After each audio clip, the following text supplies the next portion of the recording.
Hola, bienvenidos a la tercera charla del Instituto de Psicosomática del Colegio de Psicólogos de Rosario. Hoy nos acompaña la psicóloga Alejandra Angélica, coordinadora del Instituto, magíster en psiconeuroinmunoendocrinología y especialista en el área de la psicooncología. Nos va a compartir la charla, la recepción del diagnóstico de cáncer y el abordaje psicooncológico hacia lo vital. Adelante, Alejandra. Hola, ¿cómo están? Vamos a comenzar sobre lo que sucede frente a la recepción del diagnóstico de cáncer. La recepción de un diagnóstico oncológico es considerado un evento traumático en sí mismo. ¿Qué significa esto? Para pensarlo, podemos tomar el concepto de trauma que da Freud. Él dice que un trauma puede ser considerado como tal cuando excede la capacidad de control y respuesta del aparato psíquico, lo que está directamente relacionado con la posibilidad de cada ser humano de ligar excitaciones, energía.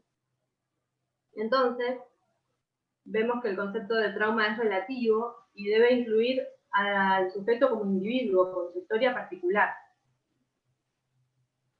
Sin embargo, existen estímulos de intensidad tal que son traumáticos en sí mismos, por sí mismos, para todas las personas. Por ejemplo, las catástrofes naturales. El cáncer cumple con creces con ese criterio, según las palabras de María del Carmen Vidal y Benito. Es una conmoción para la vida de un sujeto y para la familia, para el entorno cercano de ese sujeto. Luego, también van a intervenir otras variables, por ejemplo, el compromiso defensivo previo al acontecimiento traumático.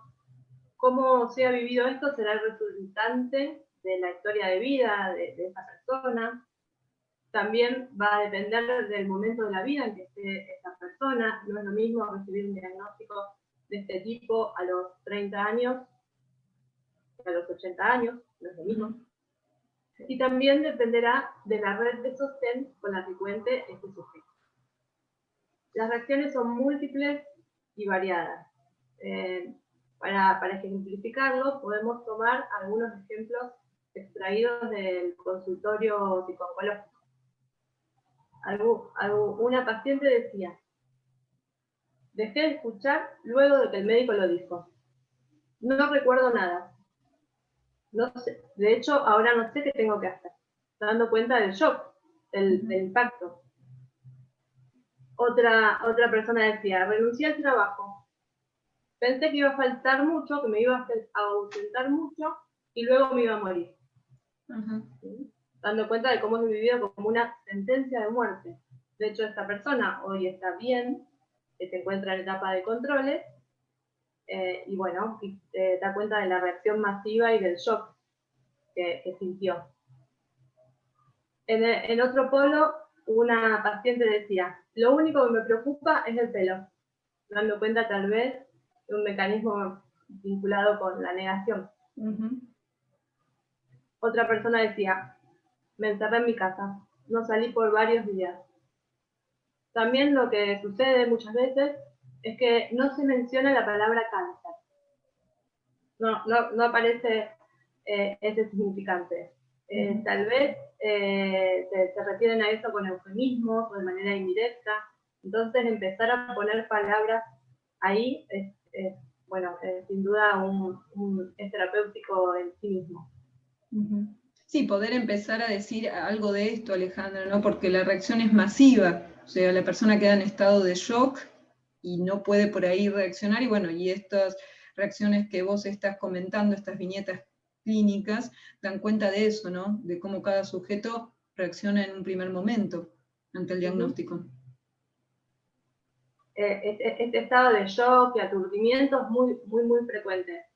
También otras personas prefieren haber sentido como que estaban en una película, que no eran ellos mismos los que estaban viviendo eso, sino que es como que estaban viendo una película.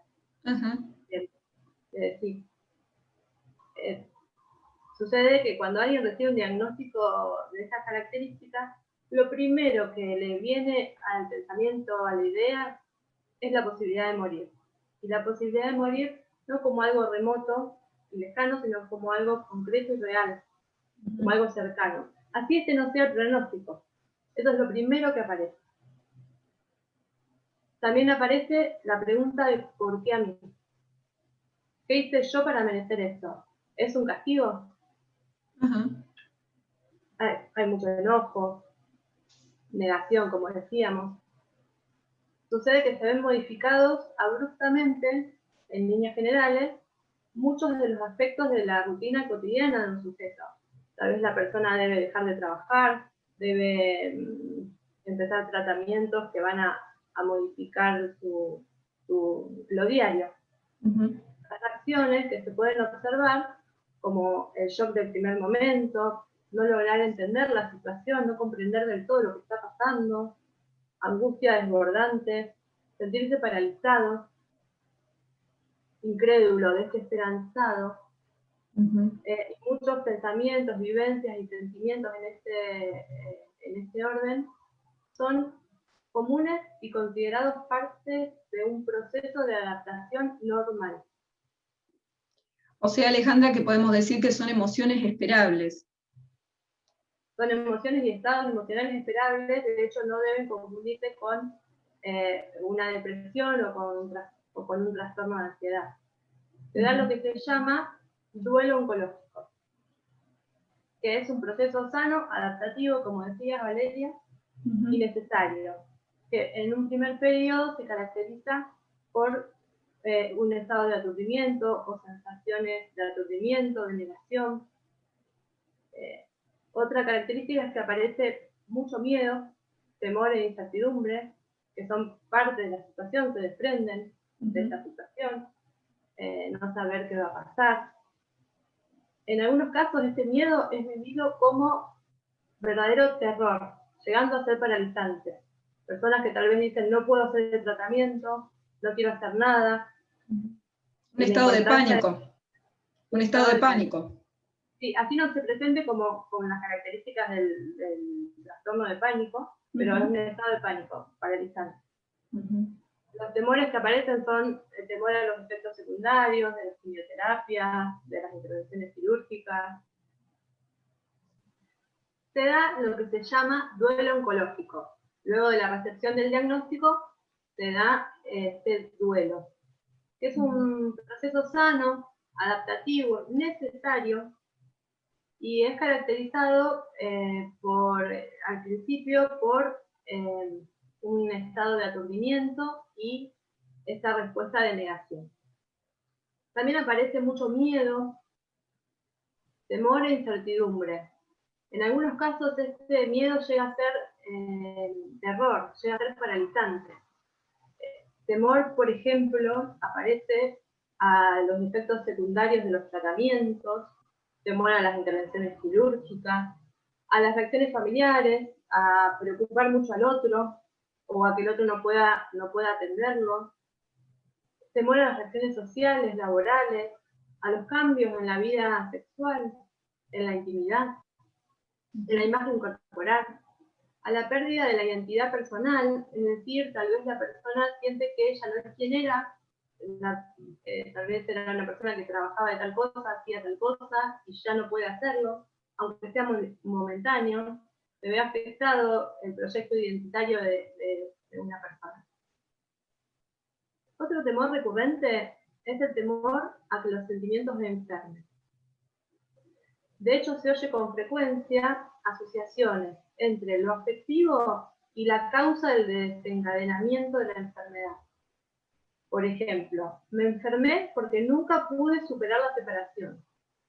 O si no, también aparece, desde que me dijeron que tengo cáncer, no puedo dejar de llorar, tengo miedo de que eso me enferme más, de que me haga peor, asociando la angustia con la enfermedad.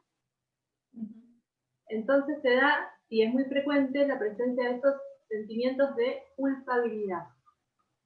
Me lo creé yo, me enfermé por mi culpa.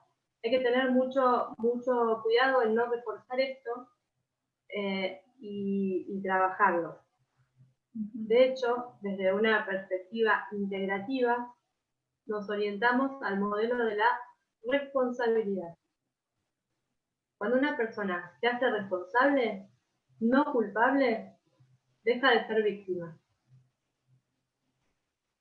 Recibir un diagnóstico de estas características y transitar por todo el proceso de tratamiento produce un cambio muy grande en la vida de un sujeto. Se da un antes y un después. El eje de la terapia psicooncológica va a girar en función de sanar y en oposición a esta idea de ser víctima o culpable, desarrollando y desplegando actitudes de autonomía y una posición activa en el cuidado de la salud, tomar las riendas con respecto al cuidado de la salud. Fomentar, de hecho, la percepción de que él mismo es el sujeto, ese paciente, ante esta situación, puede ser un agente que a través de diferentes medios, entre ellos, por ejemplo, comenzar una terapia psicooncológica, puede actuar favorablemente sobre su salud. La idea es desplegar procesos emocionales que sean protectores, esta posibilidad de hablar de lo que pasa, de dar lugar a las emociones, de hacer algo con ese miedo. Procesos emocionales protectores que favorezcan la tolerancia a las dificultades que conlleva la enfermedad y faciliten la recuperación al desencadenar efectos positivos en nuestro metabolismo, en nuestro sistema inmunológico. Apuntamos a capitalizar este cambio que se produce, este antes y después que decíamos, a capitalizarlo poniendo el acento en el interrogante, en la pregunta, ¿cómo quiero vivir? Así sea poquito o mucho el área de acción que tenga una persona, lo que pueda elegir, reforzar eso. ¿Cómo quiero vivir?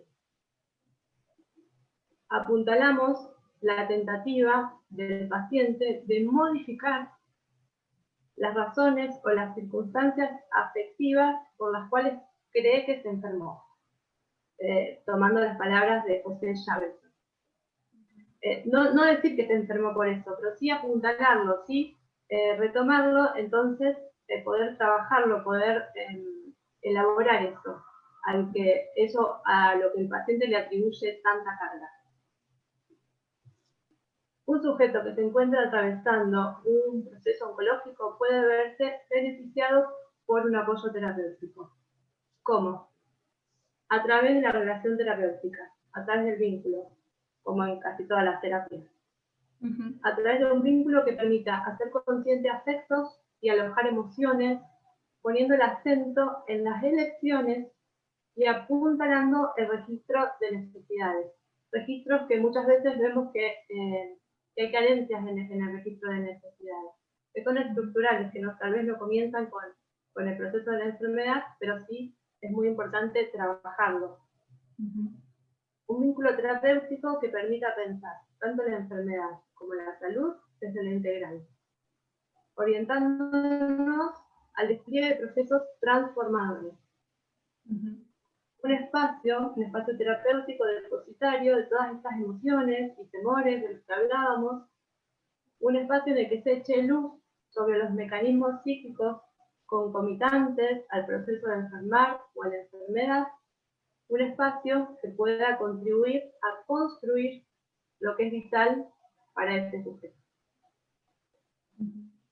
Mejorar, Alejandra, la calidad de vida durante el tratamiento y para el después, cuando se termine todo el proceso oncológico.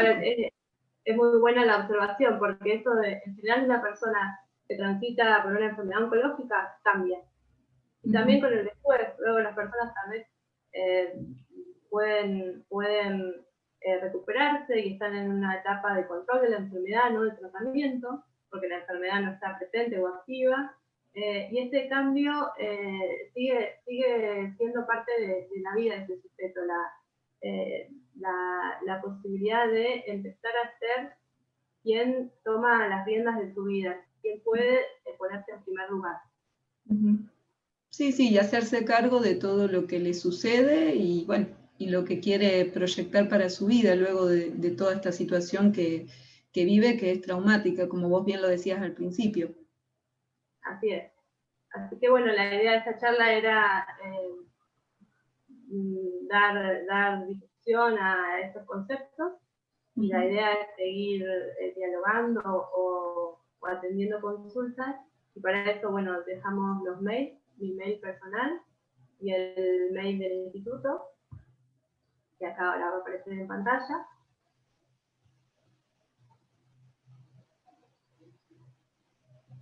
Los saludamos y será hasta la próxima. Bueno, saludos, hasta la próxima.